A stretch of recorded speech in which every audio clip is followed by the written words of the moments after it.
Well, that's a good question, and you could answer that from A to Z depending on the frame of reference that the customer is coming to us.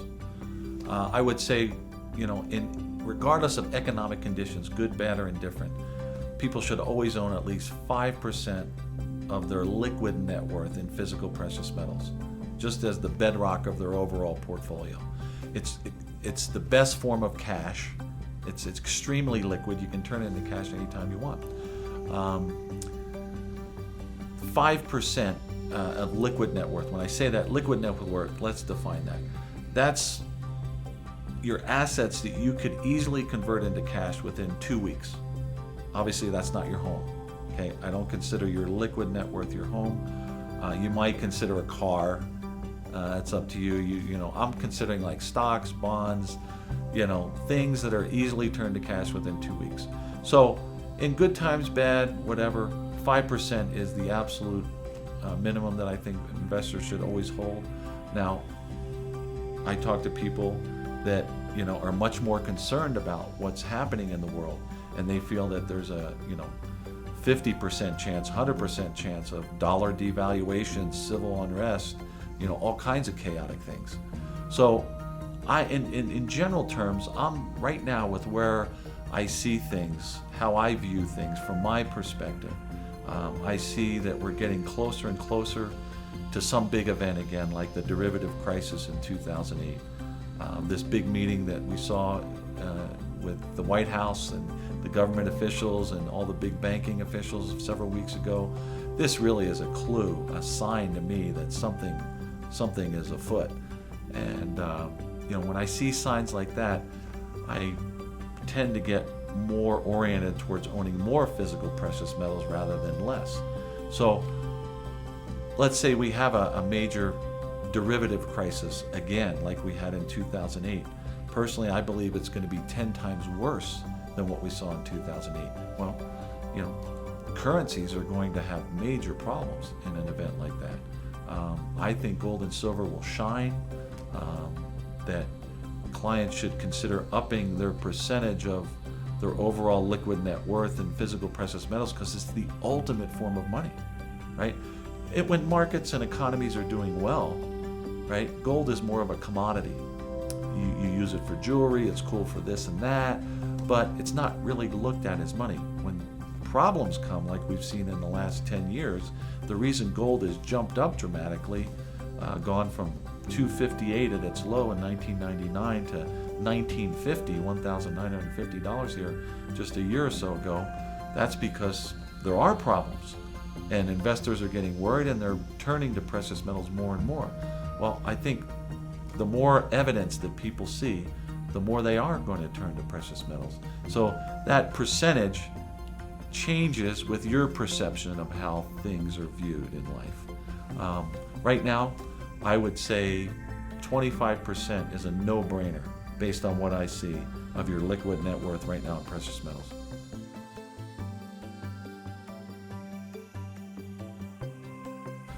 Well, yeah, I mean, this is kind of a new development that we're hearing about lately. In history, you hear about, when times are bad, people stuff their money in their mattresses. They don't want to hold it at the bank. This is a much different scenario that we're dealing with today. In my view, you want to hoard gold and silver and stuff it under your pillow, not cash, because the cash is going to become dang near worthless. You have to examine all the options that there are. What other options do you have to protect yourself?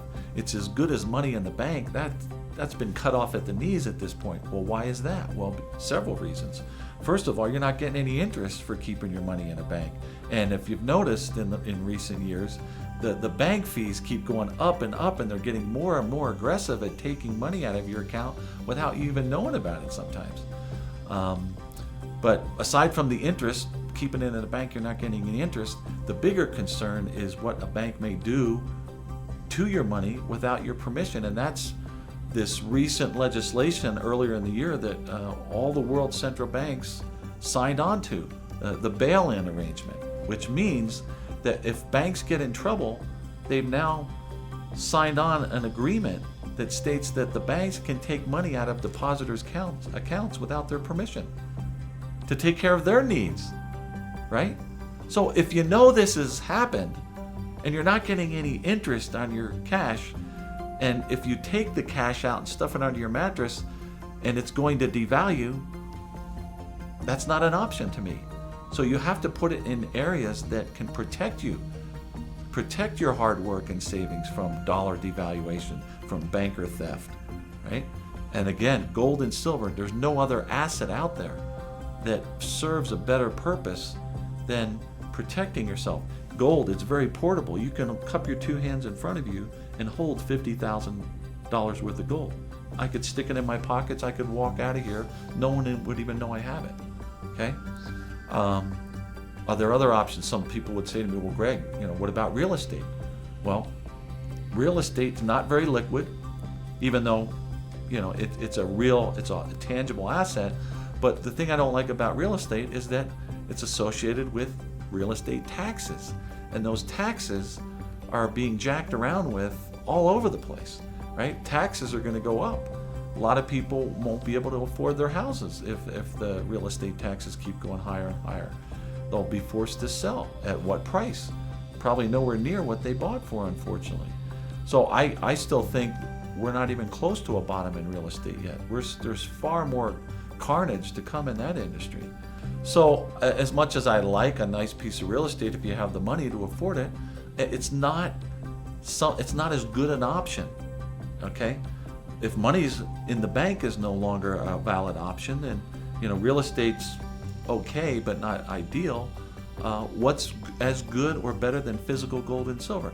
And this gets back to the question, well, how much, Greg, of our liquid net worth are you saying to put in physical metals? If you're really understanding what I'm talking about, look, I have no problem telling people 50% of your liquid net worth. I said 25% earlier in the interview because I don't want to, I realize there's a lot of people that may listen to this who are going to look at 50% that you're some kind of nutcase, right? Well, not at all. You tell me what other items are going to protect you in a severe banking crisis or dollar devaluation or currency reset that's very plausible at this point, right? I'm looking around. I'm looking at oil and gas stocks, oil and gas trusts, precious metal mining stocks, but that market's been decimated in the last 2 years. Heck, I write a newsletter. I've been writing a newsletter about the precious metal mining stocks for 14 years. We've had wonderful times where we've made boatloads of money, but in the last 2 years, we've had our heads handed to us. We've been hammered. So, what people need to understand is that a mining stock, a gold mining stock, is not physical gold, right? A mining stock is run by individuals.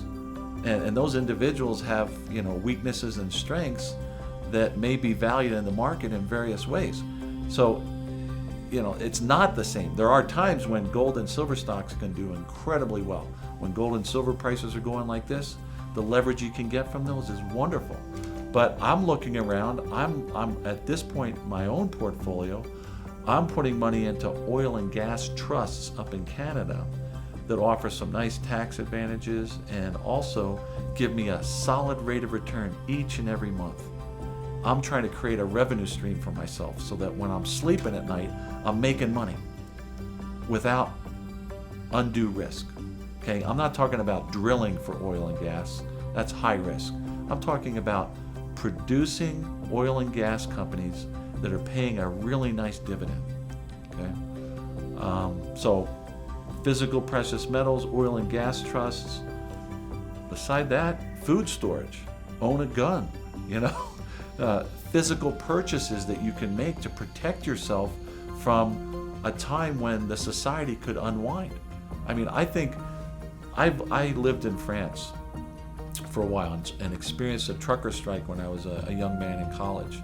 And if I hadn't witnessed this for myself, I would have never believed it. But, our landlord lady, we were in college, we were young and dumb at the time. We thought we were invincible. She came banging out our door one day. Quick, go to the store, buy all your groceries, right? Well, we had something to do that day. We decided we'd do it tomorrow. Well, tomorrow was too late. The store was cleaned out because people in France knew that everything comes by truck. And when the truckers strike, there's no food, right? Well, the first week of that trucker strike wasn't bad. People were eating the food that they had purchased, and things were relatively quiet. Well, this thing went for like 3.5 weeks. As it got into the second week, all of a sudden you start seeing normally law-abiding people starting to break down store windows, anything if they needed food. Our society operates on such a thin line, and you go three days without eating food, and a normal, rational, law-abiding citizen suddenly becomes like a zombie, right? They'll do things that are unexpected. And so all I'm saying is that, you need to be invested in things that can protect you. And if you believe like I do that we're coming to a very troubling time where there is going to be civil unrest, where governments may be collapsing, currencies may be collapsing, then besides physical metals, oil and gas trusts, you need to have a food storage and a safe place to hang out. A mountain cabin might be a very good choice.